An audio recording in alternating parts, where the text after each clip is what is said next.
Puncak musim kemarau membuat beberapa wilayah mengalami krisis air.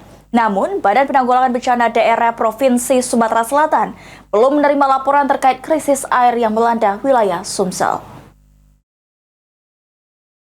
Musim kemarau yang telah melanda Sumatera Selatan membuat beberapa wilayah mengalami krisis air. Namun, Badan Penanggulangan Bencana Daerah Sumatera Selatan belum menerima laporan terkait adanya kekeringan di sejumlah wilayah yang ada di Sumatera Selatan. Sudirman, Kepala Penanggulangan Darurat Bencana BPBD Sumatera Selatan mengatakan, sejauh ini memang ada beberapa wilayah yang mengalami krisis air, tetapi semuanya masih bisa diatasi oleh Badan Penanggulangan Bencana Daerah maupun PDAM terkait. Informasikan memang ini puncak kemarau, ada beberapa sumber air memang mengalami penyurutan ya, ada dangkal, tetapi masih bisa diatasi dengan apa?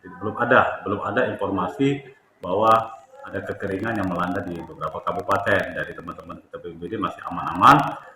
Untuk sumber air masih bisa diatasi, itu baik oleh PDAM ataupun sumber dari alam yang tradisional kita buat itu masih ada. Jadi belum ada laporan signifikan masalah akibat dari puncak kemarau mengakibatkan kekeringan. Memang ada beberapa kecamatan yang ada biasa cetak sawah, karena ini di musim kemarau memang ada penyurutan karena dia menggunakan sumber air Sungai Pasang Surut.